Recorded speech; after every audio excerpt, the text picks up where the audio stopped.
actually is pushing for this whole milk thing in the first place.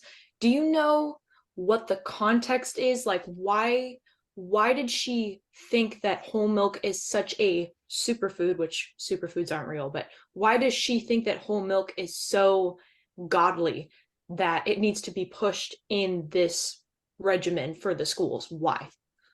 Uh, Political. Political. Okay. It's purely political, and I see Dalton smirk on the Zoom. Um, Yep. lo and behold, it comes down to political. It comes down to political, based off of 2010, 2011. I can't remember the exact date, but Mhm. uh, the former First Lady Michelle Obama had a big, Yes. huge push for healthy schools. Right. As you've heard on some of my soapboxing in the classrooms, some of the Mhm. stuff I agreed with, some of the stuff I disagreed with. Right. One of the things that they did, and it kind of goes into this poor nutrition literacy, Mhm. is they got rid of whole milk in Right. the guise of, okay, we're going to do 1%, 2% skim. Yes. And some of the research that came out, and there's a table in the scroll, in the that'll be part of the YouTube video that comes from the US Department of Agriculture. And it basically looks at, okay, what are the nutrient differences between skim milk, 1% milk, 2% milk, whole milk? Mhm.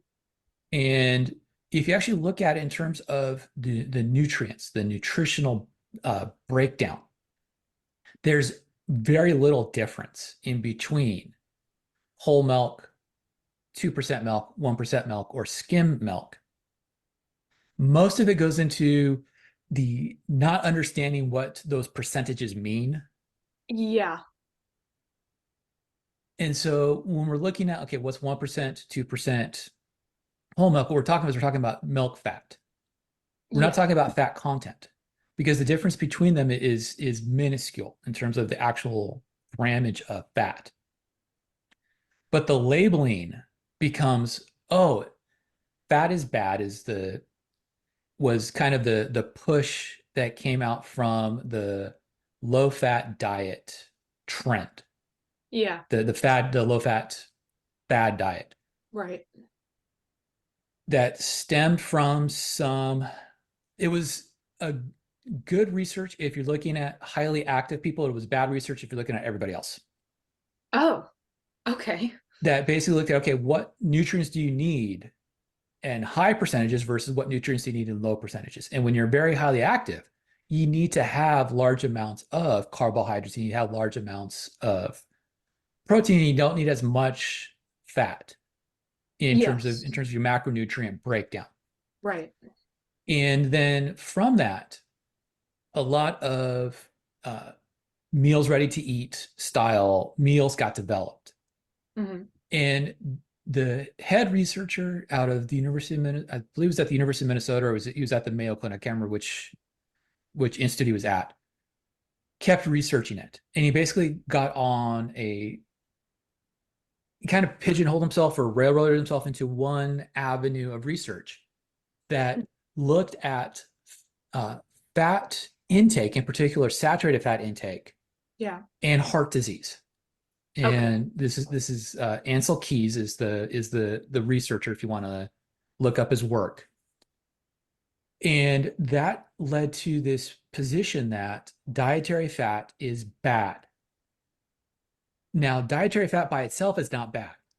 Mhm. Do we need to be careful about sources of dietary fat? Yes. Do we need to be careful about the consumption of trans fats within the dietary Oh, yeah. fat? Yes. Yes. But fat by itself, whether it's monounsaturated, polyunsaturated, or saturated fat, Mhm. has metabolic benefits to us. Right. Most of the heart disease issues that get associated with fat diet, particularly animal fat diet, which is where one of the avenues came in with the former positions that were taken by the White House in the mid to in from basically the Obama administration, looking at, okay, let's reduce animal proteins and let's reduce animal fats and let's Yeah. increase fruits and vegetables, which is good, which is a good position. But it misses the point in terms of, okay, what is actually nutritionally valid and what's nutritionally not valid. And so I know I'm kind of going a long way around to answer the question here, but the principal rationale that was given is that if we can get rid of whole milk from the schools, we can reduce some of the fat intake Okay. in the children. But at the same time, within the lower fat milks, there appears to be higher concentrations of several types of vitamins that can have benefit. The vitamin Okay. Bs, Yeah. there's slightly higher concentration of vitamin D in the Okay. lower fat milk than there is in the whole milk. Part of that has to do with the processing that takes place, Right. the chemical reactions that occur. Uh, but it's a concentration issue. Hmm. Some of it might be due to fortification that takes place in the the milk processing Right. that goes about, which leads into a whole other issue in terms of the non-pasteurized, quote unquote, raw Yeah. Right. issue. But the principal reason for the debate that was taking place at that point in time was to counterbalance the move that they saw as being political. And it wasn't political. There was very little politicalization in that move. It was a movement done under the guise that were trying to benefit the children, which is it was a good, once again, the principle that they were working on was good. Hmm. We need to have schools that are pro health in their orientation.